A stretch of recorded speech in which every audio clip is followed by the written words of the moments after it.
그런즉 누구든지 그리스도 안에 있으면 새로운 피조물이라. 이전 것은 지나갔으니 보라 새 것이 되었도다. 모든 것이 하나님께로서 났으며 그가 그리스도로 말미암아 우리를 자기와 화목하게 하시고 또 우리에게 화목하게 하는 직분을 주셨으니 곧 하나님께서 그리스도 안에 계시사 세상을 자기와 화목하게 하시며 그들의 죄를 그들에게 돌리지 아니하시고 화목하게 하는 말씀을 우리에게 부탁하셨느니라. 그러므로 우리가 그리스도를 대신하여 사신이 되어 하나님이 우리를 통하여 너희를 권면하시는 것 같이 그리스도를 대신하여 간청하노니 너희는 하나님과 화목하라. 같이 읽겠습니다. 하나님이 죄를 알지도 못하신 이를 우리를 대신하여 죄로 삼으신 것은 우리로 하여금 그 안에서 하나님의 의가 되게 하려 하심이라. 아멘. 우리는 그 어느 시대보다 더 큰 분열의 시대를 살아가고 있습니다. 정치적인 극단적인 분열, 세대 간의 분열, 남녀 성별 간의 또 분열. 우리가 눈만 뜨면 듣게 되는 소식은 누가 깨어졌고 누가 싸웠고 누가 다투고 이런 소식만 들리는 세상을 살고 있죠. 누가 회복되고 누가 연합되고 누가 힘을 모으고 이런 소식은 눈을 씻고 봐도 볼 수 없고 귀를 닫고 들어도 들을 수 없는 시대. 이런 주제로 지난주 말씀을 나누었습니다. 왜냐하면 초대교회에도 이런 분열의 조짐이 있었기 때문에. 그래서 사울의 예를 들었습니다. 사울이 다메섹 도상에서 회심을 했지만 그 회심을 교회가 받아들여주지 않았습니다. 그것이 갈등의 요인이 된 것이죠. 그런데 그때 자신을 받아들여주지 않는, 자신을 밀어내는 그들을 향해서 이 사울이라는 청년을 어떻게 했는가? 그들을 대면하여서 갈등을 풀고자 하기보다 아라비아 광야로 갔죠. 이처럼 사람들과의 갈등을 풀기 위해서는 사람을 대면하여 보는 것도 중요하지만 더 우선적으로 하나님과 깊이 소통하는 게 훨씬 더 우선적이 되어야 된다. 결국 하나님이 그의 길을 축복하셨습니다. 그 행동을 너무 기뻐하셨어요. 어떻게 그 사울은 그렇게 할 수 있었는가? 이 갈등을 풀어낼 수 있는 키를 쥐고 계신 것은 사람이 아니라 어떤 권세자들이 아니라 힘 있는 자들이 아니라 결정권이 있다고 보이는 그 사람 몇몇 사람에게 있는 것이 아니라 보이지 않는 최종 권세이신 하나님께 달려있다. 하나님만이 이 문제를 풀 수 있다는 사실을 알았기 때문에 그는 하나님과 소통하기 위해서 하나님을 대면하여 보았던 것입니다. 사실 그렇죠. 여러분, 개인 간의 갈등, 어떤 공동체 조직 간의 갈등, 나라 간의 갈등, 이런 문제를 인간이 풀 수 있나요? 불가능한 일이죠. 풀 수 있다면 왜 이렇게 전쟁이 끊이지 않고 일어나고 있을까요? 인간이 풀려고 하면 오히려 더 많이 꼬여버리고 문제가 더 심화되어 버립니다. 이건 역사가 증명하죠. 여러분, 역사 가운데 누가 틀어진 관계를 하나로 연합시켰다는 그런 스토리를 들어본 적이 있습니까? 내 이익을 위해서 잠시 누군가 손을 잡을 수는 있지만 결국에는 궁극적으로 화합되고 연합되게 만드는 그 인간의 역할, 여러분 그 어떤 스토리를 통해서도 들어본 적이 없을 것입니다. 대부분 사람들은요, 관계를 깨뜨리지 연합시키지는 않습니다. 누가 갑자기 등장해서 틀어진 관계를 화복시켰다, 이런 스토리, 어떤 문학이나 어떤 스토리, 어떤 역사를 통해 들어본 적이 있습니까?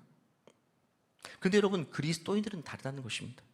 왜냐하면 하나님이 이 일을 위해서 따로 구별해서 세우신 존재가 바로 우리 그리스도인이기 때문에. 성경은 그리스도인의 정체성을 오늘 읽은 본문 17절에 이렇게 말하죠. 그런즉 누구든지 그리스도 안에 있으면 새로운 피조물이라. 새로운 피조물이란 말은 엄청난 말이죠. 새롭게 지음받은 존재라는 거죠. 이전 것은 지나가시니 보라 새 것이 되었다. 완전히 새로운 존재가 된 겁니다. 예수님께서는 니고데모와의 대화 속에서 거듭났다라고 표현하죠. 새롭게 태어났다, born again, 이렇게 표현할 정도로 우리가 예수 그리스도의 사람이 되었다면 이제는 다른 사람이 된 겁니다. 그럼 어떻게 다른 사람이 되었는가? 그것이 그 다음 18절 19절에서 말하는데, 모든 것이 하나님께로 났으며 그가 그리스도로 말미암아 우리를 자기와 화목하게 하시고 또 우리에게 화목하게 하는 직분을 주셨다. 이것이 새로운 피조물 된 우리의 정체성입니다. 그 다음 19절 보니까 곧 하나님께서 그리스도 안에 계시사 세상을 자기와 화목하게 하시며 그들의 죄를 그들에게 돌리지 아니하고 화목하게 하는 말씀을 우리에게, 새롭게 피조물 된 우리에게 부탁하셨다라고 이야기합니다. 결국 새로운 피조물 됐다는 것이 어떤 의미인가? 18절 19절을 요약하면 화목하게 하는 직분을 받은 것이고 화목하게 하는 말씀을 부탁받은 존재를 말하는 것입니다. 예수를 믿고 거듭났다라는 그 정체성은 무엇인가? 결국에는 화목하게 하는 존재로 부름받았다는 것을 이야기하는 것이죠.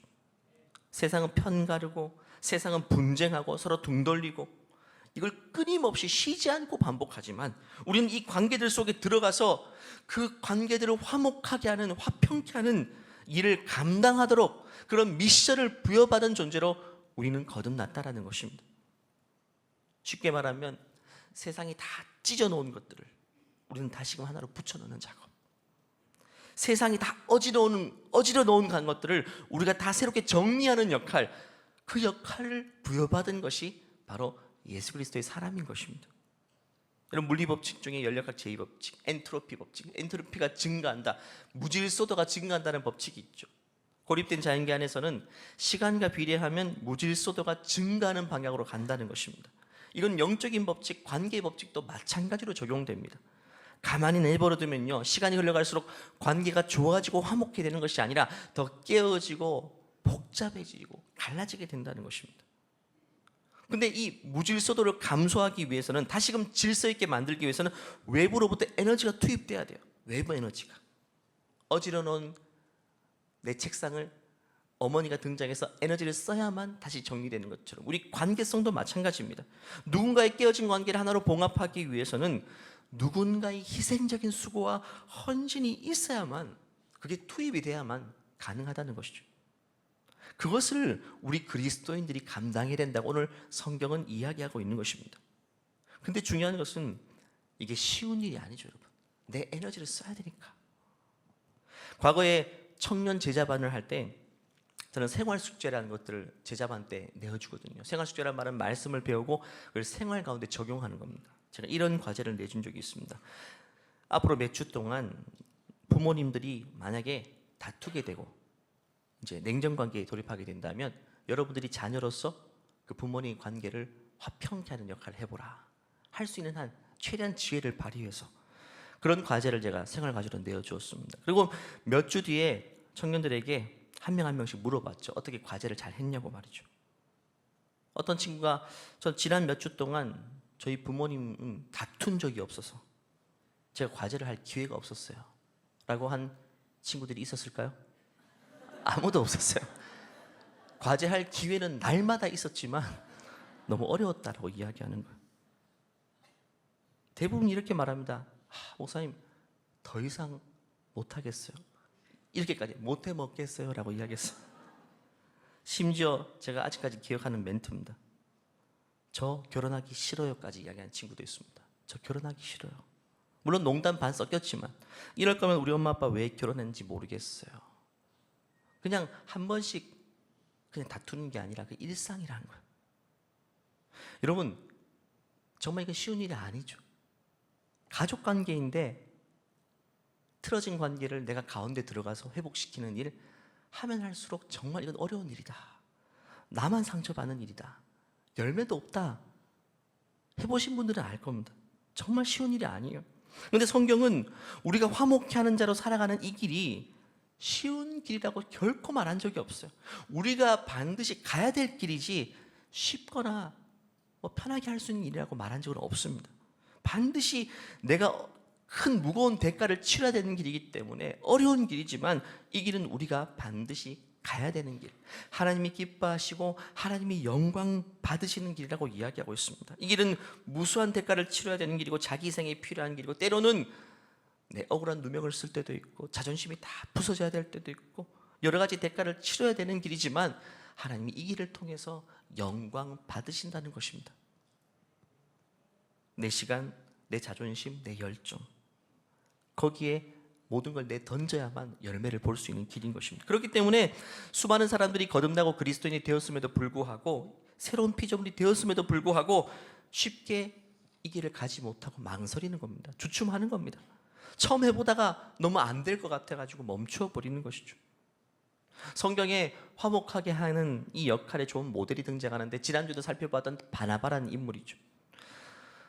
바울이 기독교 공동체에서 받아들여지지 않을 때 이 바나바라는 사람이 등장해서 기독교 지도자들과 예루살렘 지도자들과 이 억울함에 빠져있는 사울을 화목하는 역할을 이 가운데서 바나바가 기가 막히게 하게 됩니다. 그 지난주 살펴봤던 9장 사도행전 9장 26절부터 28절까지 말씀인데 얼마나 이 일을 잘 감당했는지 한번 같이 읽어볼까요? 시작.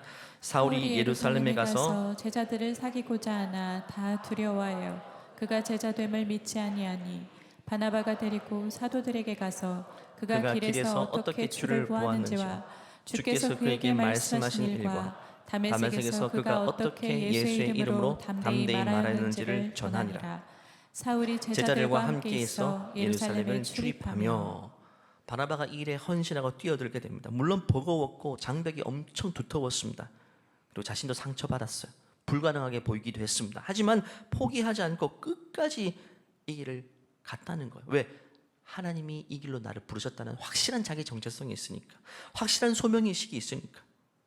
그래서 결국에는 열매를 보게 됩니다. 28절에 말하는 것처럼 제자들과 함께 있어 예루살렘을 출입하기 시작했다. 사울이 이제 예루살렘 공동체 속에 들어가서 허용받게 되었다라고 이야기합니다. 결국에는 그렇게 두터웠던 갈등의 벽과 오해의 벽이 무너지게 되었다라고 이야기합니다. 생각해보면 이 일은 정말 어려운 일이었어요. 왜냐하면 이 사울이라는 사람이 예수 믿는 사람을 진짜 혹독하게 핍박했거든요. 사도행전 7장 말씀 보면 스데반, 7 집사 중에 한 명이었던 스데반, 모든 교우들이 너무너무 사랑했던 스데반, 그가 돌에 맞아 죽었습니다. 예수님을 믿는다는 이유로, 예수를 전한다는 이유로. 그 일을 주도했던 사람이 바로 이 사울이거든요. 그 배후에서 사람들을 선동해서 돌 던지게 만들었던, 사람이 돌에 맞아 죽는다, 한두 개의 돌이었을 게 아니라 돌 무더기가 쌓일 정도였죠. 피 흘리며 죽었습니다. 너무 처참한 광경, 참수보다도 더 비참한 게 여러분 태영이가 돌에 맞아 죽는 일입니다. 피 흘리며 죽어가고 그때에 사도행전 8장 말씀 보니까 이 사울이 죄책감을 느끼지 않았어요. 어떻게 표현하냐면 사울은 스데반 그가 죽임당함을 마땅히 여겼다. 사람이 죽어가고 자기 때문에 죽는데 그걸 마땅히 여겨고 조소를 퍼부었다라고 이야기합니다. 결국 이 사람은요, 지금 인간적인 그런 어떤 면이 조금도 보이지 않는 사람이고 피도 눈물도 없는 거의 사이코패스 같은 사람이었죠. 이런 사울을 어떻게 기독교 공동체에서 받아줄 수 있겠어요? 특별히 스데반을 아끼던 동료들, 스데반의 가족들도 있는데 그 소중한 내 가족, 내 식구를, 내 형제를 돌에 맞아 죽게 한 주범이 자기도 이제 예수님 믿게 되었다고 우리 공동체 안에 들으려고 하는데 그걸 받아주기가 여러분 쉬운 일이 아닌 겁니다. 인간적으로 그렇습니다. 인간적으로 볼 때 절대 품을 수 없는 사람이고 절대로 하나하나 봉합할 수 없는 관계입니다. 그냥 너 나가서 예수 믿든지 알아서 하라 이거지 우리 식구로 우리 공동체로 받아들여준다? 여러분 정말 어려운 일입니다. 근데 이 일을 바나바가 해냈다는 것입니다. 우리도 할 수 있다는 거예요. 바나바가 이 일에 기도하며 헌신하여 결국에는 열매를 보았다. 그 성경이 사도행전에서 이 바나바라는 인물을 처음 소개할 때 어떻게 소개하냐면 사도행전 4장에 등장합니다. 구브로에서 난 레위족 사람이 있으니 그 이름은 본명은 요셉이라고 말합니다. 요셉인데 사도들이 이 사람을 보니까 너무너무 위로를 잘하는 사람인 거예요. 그래서 바나바라는 별명, 바나바 이름이 뜻이 위로의 사람이니까 그 별명을 붙여준 게 바나바입니다. 그리고 그가 밭이 있는데 그 밭을 팔아서 그 값을 가지고 가난한 자들을 위해서 사도들의 발 앞에 두었다. 그 정도로 그는 자신의 것을 희생하면서 화목케 하는 자, 위로하는 일을 늘 감당했던 것입니다. 결국 사울과 교회의 관계를 회복시켰던 일은 한 가지 일로 끝난 것이 아니라 그는 늘상 늘 살았던 삶이 뭐냐면 누군가를 위로하고 격려하면서 흩어진 관계를 회복시키고 이런 일들을 일상처럼 감당해냈던 것입니다. 사랑하는 교우 여러분, 하나님은 우리를 동일하게 부르십니다. 누군가를 위로하는 위로자, 화해시키는 화해자, 그 위대한 부르심의 자리로 우리를 초대하십니다. 바나바가 걸었던 그 길, 하나님 모든 자들을 초대하고 계신 것입니다. 이 거룩한 초대에 오늘 이 예배 자리를 통해서 우리 모두가 그 초대에 응하시게 되는 은혜의 계기가 되기를 축원합니다. 사복음서에는 예수님께서 말씀하신 부분 중에 팔복이라는 말씀이 있죠. 마태복음 5장 말씀 보면 화평케 하는 자는 복이 있다. 한마디로 화목하게 하는 사람은 복이 있는데 그들이 하나님의 아들이라 일컬음을 받게 될 것이라고 이야기합니다. 우리가 누군가의 관계를 화목시킵니다. 그러면 하나님의 아들이라 일컬음을 받는데요. 한마디로 야 아버지 아버지가 꼭 닮았구나 이런 소리를 듣게 된다는 거죠. 아버지 입장에서는 자식이 자기를 닮았다는 이야기 들은 건 최고의 영예로 생각하죠. 아들의 입장에서도 마찬가지입니다. 너희 아버지 닮았네, 이 말은 가장 최상의 극찬을 하는 것입니다. 그리스도인들이 화평케 하는 삶을 살면 그 이야기를 듣게 될 것이라고 말합니다. 실제로 그 이야기를 듣게 된 사람들이 있습니다. 사도행전 보면 바나바와 또 회심한 사울, 이제 바울이 되었습니다. 이 두 사람이 1년 동안 안디옥이라는 낯선 지역에, 이방인들이 많은 지역에 가서 거기서 회심한 성도들을 말씀으로 1년 동안 가르칩니다. 그 1년 뒤에 변화된 안디옥에 있는 성도들이 그 도시의 사람들에게 어떤 호칭을 들었냐 하면, 사도행전 11장 말씀 보니까 바나바가 사울을 찾으러 다소에 가서 만남에 안디옥에 데리고 와서 둘이 교회에 1년간 모여 있어 큰 무리를 가르쳤고, 제자들이 안디옥에서 비로소 어떤 이야기를 들었다고요? 그리스도인이라는 일컬음을 받게 되었다. 그리스도인이란 말은 뭐냐면 그리스도의 사람이란 말이고, 그리스도에 속해 있는 사람, 예수님을 닮은 사람이라는 것입니다. 예수님의 자녀라는 거죠. 한마디로 너희 아버지 꼭 닮았네, 내가 너희들이 사는 거 보니까 진짜 하나님 닮았고 예수님 닮았네, 최고의 극찬, 최고의 극찬을 받은 겁니다. 근데 이 한 문장은 정말 중요합니다. 사도행전 전체에서 어쩌면 제일 중요한 문장이 방금 읽은 그 문장입니다. 왜냐하면 우리 교회와 우리 모든 그리스도인들이 나아가야 될 방향을 제시하고 있기 때문에 우리는 거기까지 나갈 수 있어야 돼요. 이 양천구 지역 사람들이 지구촌 교우들을 보면 그리스도인이다, 너희들은 진짜 그리스도인이고 예수를 닮은 자들이다, 너희 아버지 닮은 자들이다, 너희 하늘 아버지 닮은 자들이다, 이런 말을 들을 수 있는 것이 우리 목표가 되어야 되는 거예요. 이번 로잔 대회 때 전 세계 220여 개국에서 5천 명이 모였는데요, 그때 표가 오늘 설교 제목입니다. 영어로 먼저 읽으면 Let the church, 두 가지입니다. 교회와 함께 그리스도를 declare, 선포하는 것, 입으로 선포하는 것, 복음을 전하는 것과 더불어서 display입니다. 나타내자.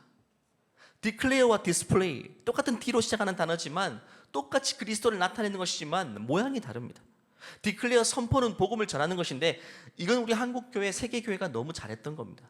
세계 선교를 위해서 복음을 전했죠. 근데 두 번째, display, 그리스도를 나타내는 삶에 있어서는 너무나도 부족했다는 사실, 이번 대회를 통해 모두가 고백하고 우리가 이제는 display, 그리스도를 나타내는 삶으로 살아가자라고 선포하는 자리가 되었습니다. 우리 개인을 돌아봐도 마찬가지 아닙니까? 나 예수 믿는 사람이야, 나 교회 다녀, 이거는 뭐 말할 수 있겠지만 예수 믿는 사람으로서 살아가는 것, 직장에서 가정에서 화목케 하는 자로 살아가는 것, 이건 사실 우리가 많이 소홀히 했던 삶이었던 것이죠. 근데 우리는 여기까지 나아갈 수 있어야 된다라고 이야기합니다. 바울과 바나바가 안디옥에 가서 그 사람들을 가르칠 때에, 그 사람들에게 예수 믿는 삶이 무엇인지를 이야기했을 때에 어떻게 가르쳤을까요? 아마 바울은 바나바 형제를 앞에 세워놓고 이렇게 얘기했을 것 같아요. 여러분, 우리 모두가 예수를 닮은 사람이 되어야 되는데 그 삶은 바로 여러분 앞에 서 있는 이 바나바 형제가 우리에게 보여주는 그 삶입니다 라고 이야기했을 것 같아요. 그들은 모델을 본 겁니다. 또 바울은 말을 이어갔을 거예요. 내가 회심했지만 예루살렘 교회가 나를 받아들여주지 않았을 때, 그게 큰 갈등이었을 때, 나도 포기하고 싶었을 때에 이 바나바 형제가 내 손 붙잡고 지도자들을 다 일일이 찾아가서 그 오해를 다 풀고 내가 진짜 예수 믿고 회심했다는 사실을 본인이 보증을 서줬다. 그래서 내가 여러분 앞에 서서 말씀을 가르칠 수 있는 사람이 되었다라고 이 바나바 형제의 실제 그 모습과 삶을 보여주면서 안디옥 교우들을 가르쳤던 거예요. 그래서 안디옥 교우들도 실제 삶의 모델을 보았기 때문에 그들도 화평케 하는 자로 지역사회에서 살아갔던 것입니다. 그래서 그 지역 사람들이 그 안디옥 성도들에게 1년 뒤에 너희들은 진짜 그리스도인이라고 말한 것입니다. 그들이 일컬음을 받을 수 있었던 것이죠. 결국 우리가 세상에서 화평케 하는 일만큼 하나님을 닮은 일은 없다는 것이죠. 우리가 뭐 열심히 살고 잘 살아야 되는 것도 중요하지만 진짜 중요한 건 뭐냐? 그리스도인의 DNA, 그것은 화목케 하는 정체성을 가지고 살아가는 것입니다. 예수님은 하나님의 아들이고 독생자이시죠. 예수님께서 이 땅에 오신 이유에 대해서 이사야 선지자는 이렇게 예언했습니다. 이는 한 아기가 우리에게서 낳고 한 아들을 우리에게 주신 바 되었는데 그의 어깨는 정사를 메었고 그 이름은 기묘자라 모사라 전능하신 하나님이라 영존하신 아버지다 라고 말하고 마지막에 평강의 왕이라 샬롬의 왕이다. 샬롬이 화평케 하다, 화목케 하는 의미입니다. 결국 화목케 하는 평강을 위해서 이 땅에 오신 분이 우리 주 예수 그리스도인 것입니다. 하나님의 아들이 육신을 입고 이 땅에 오신 이유는 화목케 하기 위해서. 그래서 로마서 3장에도 똑같이 이렇게 말합니다. 이 예수를 하나님이 그의 피로 말미암아, 피 흘림으로 말미암아 화목 제물로 세우셨다. 화목케 하는 일, 화평케 하는 일은 그냥 되는 법이 없기 때문에 그 아들이 이 일을 위해서 피를 흘리는 대가를 치루었다라고 이야기하고 있습니다. 여러분, 제물은 희생의 대가를 대신 치르는 것을 말합니다. 예수님의 피 흘리심은 그런 의미를 담고 있는 것입니다. 원래 우리는요, 하나님과 원수된 관계였습니다. 이 자리에서 우리가 하나님께 나와 예배할 수 있는 사람은 원래 아무도 없습니다. 우리는 하나님과 원수된 관계였어요. 죄 때문에. 그리고 이 관계를 하나로 묶고 봉합시키는 것은 사람이 절대 할 수 없는 일입니다. 여러분, 웬만큼 찢어진 것은 풀 붙이거나 본드 붙이면 되죠. 아니면 뭐 스탬플러 박든지, 금속은 용접해버리고 살은 꿰매버리면 됩니다. 하나로 묶을 수 있죠. 하나 됩니다. 그런데 하나님과 우리 사이에 깨어진 원수된 관계는 그 어떤 것으로도 다시금 하나로 묶어내고 봉합할 수 없습니다. 유일하게 한 가지밖에 없었어요. 그것이 바로 무제한 순결하신 하나님의 아들 예수 그리스도의 피 보혈밖에 없었던 것입니다. 그래서 당신이 피를 흘리시면서 그 고귀한 희생의 피를 통해서 하나님과 우리 사이에 깨어졌던 것들을 하나로 묶어주신 것입니다. 오직 예수님의 피밖에 없었던 것이죠. 로마서 5장 10절은 그래서 이렇게 말합니다. 같이 선포하겠습니다. 곧 우리가 원수 되었을 때에 그의 아들의 죽으심으로 말미암아 하나님과 화목하게 되었은즉 화목하게 된 자로서는 더욱 그의 살아나심으로 말미암아 구원을 받을 것이니라. 그의 아들의 죽으심으로 말미암아 우리는 하나님과 화목하게 되었다. 전적으로 예수 그리스도의 피 때문입니다. 그분의 희생의 대가 때문입니다. 중요한 것은 우리도 이 사명을 받았다라는 게 중요합니다. 우리도 내 피를 흘려야 되고 내 십자가를 져야 되고 자기 희생을 할 수 있어야 돼요. 그래야만 화목케 하는 자의 역할을 감당하고 이 일의 열매를 볼 수 있다. 그렇다면 끝으로 두 가지를 말씀드립니다. 우리는 어떤 관계를 화목시켜야 됩니까? 첫 번째는 하나님과 사람 사이에 화목케 하는 역할을 말합니다. 여전히 이 땅의 사람들은 하나님과 원수된 관계로 지내고 있습니다. 수많은 사람들이 하나님을 무시하고 하나님 없다 그러고 하나님과 등을 돌리고 살고 있죠. 이 관계를 하나로 화목케 하는 역할을 우리가 감당해야 된다고 말씀하고 있습니다. 고린도후서 방금 읽은 우리가 5장 오늘 본문 20절 말씀 보면 그러므로 우리가 그리스도를 대신하여 사신이 되었다라고 말하죠. 과거 예수님께서 피 흘리심으로 이 사역을 감당하셨는데 이제는 그리스도를 대신하여 우리가 사신이 되었다. 여기 사신이란 말은 뭐냐 하면 대사를 말합니다. 대사가 뭐죠?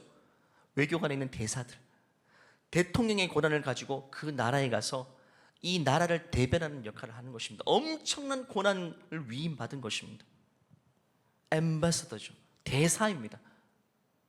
우리 한 사람 한 사람이 대사로서, 하나님 나라의 대사로서 이 세상 곳곳에 파송받은 존재라고 말합니다. 여러분, 이 대사 역할을 따라서 이 두 나라가 우방국가가 되기도 하고 원수 나라가 되기도 합니다. 대사 역할이 그렇게 중요합니다. 대사는 화목케 하는 존재이거든요. 우리 본국과 나를 파송한 나라와 파송받은 나라를 하나로 화목하게 하는 역할, 외교 역할을 하는 겁니다. 우리도 하나님 나라와 이 땅의 나라를 화목케 하는 역할, 원수된 관계였는데 우리가 파송되어서 다시금 화목케 하는 역할을 감당해야 되는 것이 우리가 위임받은 엄청난 고난을 가지고 위임받은 그리스도의 대사의 역할인 것입니다. 여러분, 대사로서 한 나라에 파송받은 그 사람의 입장을 생각해 보십시오. 내가 이 나라에 온 이유를 어떻게 이야기할까요? 내 삶을 살아내기 위해서, 내 자아 성취를 하기 위해서 아닙니다. 국가가 나를 보낸 사명을 이루기 위해서 나는 존재하는 것입니다. 마찬가지로 우리가 이 땅 곳곳에 살아가는 이유는 내 삶, 내가 원하는 삶, 내 자아 성취 아닙니다. 그게 인생의 목적이 아니라 하나님이 나를 대사로 보내셨으니 대사의 역할을 제대로 하는 것이 내 첫 번째 사명인 것입니다. 대사가 역할을 못하고 대사가 침묵해버립니다. 그러면 그 나라와 본국가의 관계는 화목게 될 수 없습니다.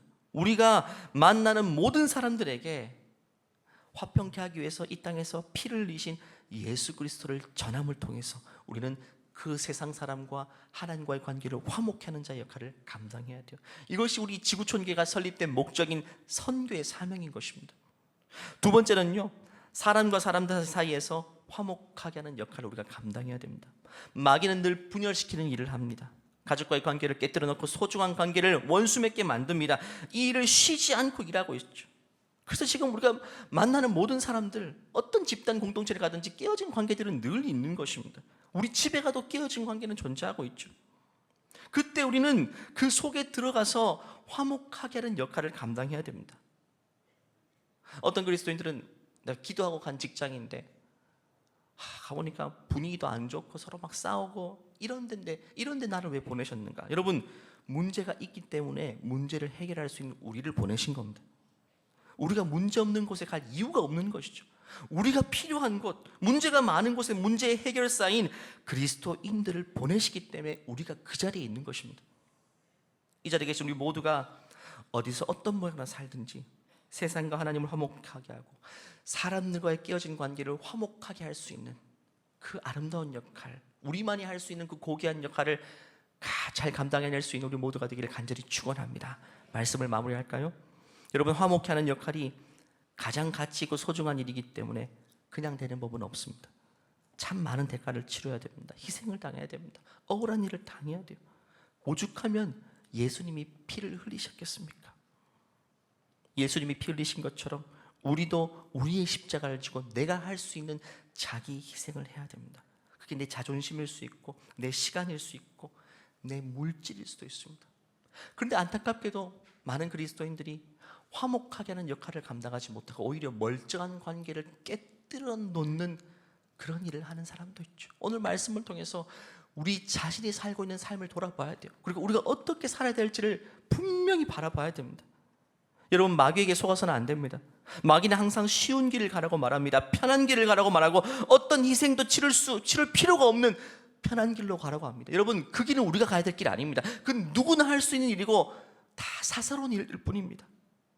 하나님이 우리에게 부탁하시는 일이 있다는 사실을 반드시 기억해야 됩니다. 예수님이 피 흘리시고 십자가 지시고 부활하신 다음에 승천하시면서 우리에게 부탁하시는 일이 있다는, 사명이 있다는 사실을 우리는 늘 기억해야 되고, 우리가 하늘 아버지의 아들로서 반드시 이 땅에서 가야 될 길이 있다는 사실을 기억하시고 그 길을 가는, 힘겹지만 그 길을 갈 수 있는 복된 우리 모든 믿음의 가정 되시기를 간절히 축원합니다. 한번 기도할까요?